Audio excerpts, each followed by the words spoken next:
wade sheekadan aan hadda ka sheekeynayo ma ahan sheeko ma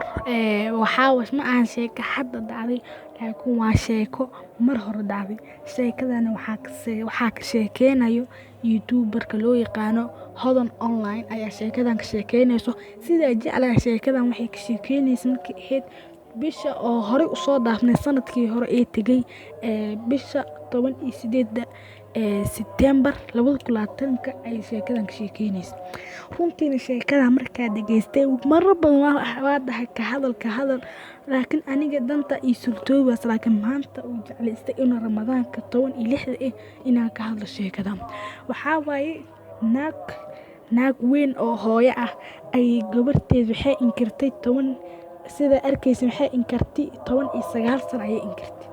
Waxay dhahday 19 sano gabar iyada dhashay ayaa waxay dhahday 19 sano waxay dhahday aniga ma kuma dhalin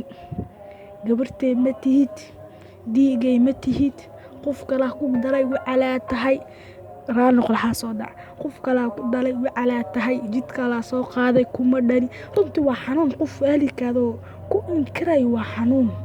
kuma dhalin ay dhahday ma og gabarteed waxay u inkirayso waayga hore waxa maqli jirnay gabarda cid u dhalo gabartu waa la dilaa laakiin waxaas mar hore ahayd xilligii jaahiliinta ee hadda waa laga baxay laakiin ma og aniga gabarteeda waxay ku inkirayso maxaa jirta dad ma xoog saaran gabarta dil ma dahooya wallaahi ma og gabarteeda waxay ku inkirayso laakiin Allah og marka qisada ayaa jeclaystay walaaleyda inaan soo gubi gabartaasni wixii tala aasi kartaan video waxaan soo dhigay qaybta kumatiga soo daawada waxaa ka sheekeynayso walaasheen Hodan Online qaybta